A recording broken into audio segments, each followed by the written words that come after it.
Dalam Bapa dan Putra dan Roh Kudus, amin. Allah yang penuh kasih, kami memasuki masa Paskah dengan diawali dengan Minggu Palma. Tentu kami untuk paling tidak di seminggu ini mau menghadiri, merayakan, menikmati, merasakan makna kehidupan kami yang abadi.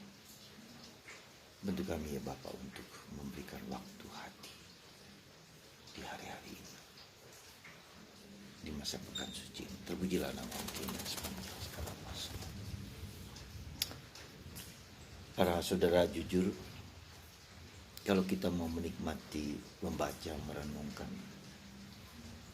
kisah detik-detik Yesus diperlakukan dengan kejam, diperlakukan dengan hina, diperlakukan dengan semena-mena, seperti binatang yang tidak layak untuk hidup.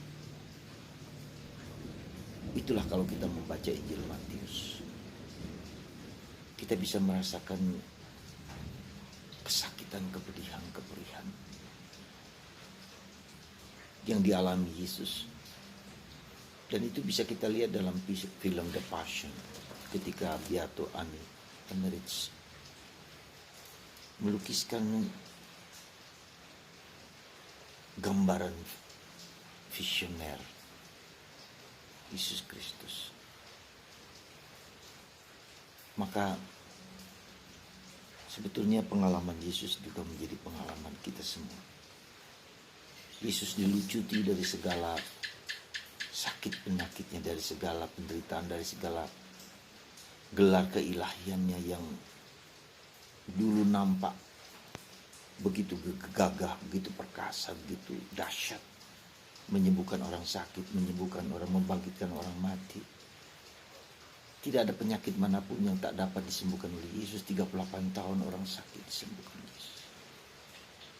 Dan seolah-olah itu sekarang sirna, hancur, lebur. Mengapa terjadi demikian? Mengapa cara Tuhan memperlakukan anaknya sendiri dengan cara yang begitu sadis? Dan mengapa Tuhan menjungkir balikan pemikiran, harapan manusia, di mana manusia mengharapkan kegemilangan, kejayaan, kedikdayaan, kekuasaan, kehebatan. Tapi sekarang dibiarkan runtuh, hancur, lebur. Tak seorang pun dapat mengerti dan memahami. Dan bahkan bangsa Yahudi pun tak dapat mengerti, tak dapat memahami apa yang mereka janjikan dalam perjanjian lama ketika kejayaan bangsa Israel akan kembali lagi. Ternyata tidak ada. Saudara, menurut saya inilah yang kita sebut dengan pertobatan. Inilah yang kita sebut, di mana kita diajak untuk tidak menjadikan pikiran, harapan manusiawi kita dihancur leburkan, dibuat kosong, dibuat nista, dibuat tak berdaya. Seolah-olah kekuasaan kegelapan yang menang, yang jaya, yang hebat. Seolah-olah semua cara manusiawi kita dihancurkan oleh Tuhan. Saya mendapat kesan seperti itu ketika membaca teks Matius ini. Dan kenyataan-kenyataan yang kita alami, di mana akhirnya kesombongan, keangkuhan, keegoan,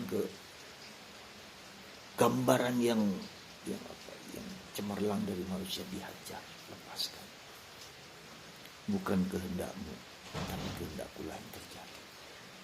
Seperti itu kira-kira kata-kata Tuhan kepada Yesus, anaknya sendiri.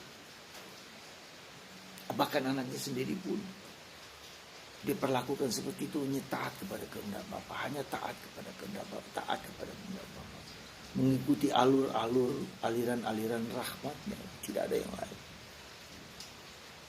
Saudara, hari-hari ini, saat-saat ini,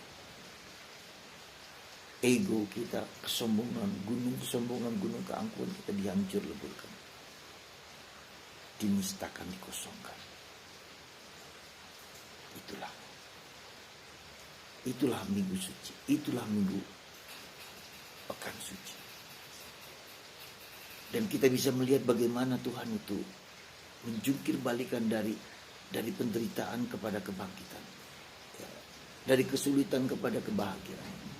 Masa yang hari suci yang harus manusia hayati, alami, rasakan, nikmati. Ketika harus mengalami kebangkitan itu tidak ada lain. Semoga kita mengizinkan diri kita sendiri merasakan dan mengalami, ikuti aluran air itu, supaya gelombang-gelombangnya lah yang akhirnya menang, bukan gelombang-gelombang egois. Dan kelembutan cara Tuhan menyelamatkan manusia dengan membangkitkan Yesus dari mati, begitu lembut, tapi begitu dahsyat. Dan itu menjadi kekal abadi. Kebangkitan Yesus, kemuliaan Yesus, tak hanya di dunia tapi kemudian di surga, di abadi. Tuhan menjanjikan keabadian yang penuh di sana, bukan hanya di sini, di sana. Semoga Anda dan saya memasuki misteri cerita ini dengan penuh penyerahan, penuh kehampaan, ketiadaan, kekosongan, kenistaan. Tuhan memberkati Anda dan memberkati kita semua. Biarkanlah gunung semua yang kita dilepaskan, disingkirkan. Tuhan memberkati Anda dan saya. Semoga kita tidak sombong dan angkuh, tapi mengizinkan, membiarkan Dia bekerja. Bapa,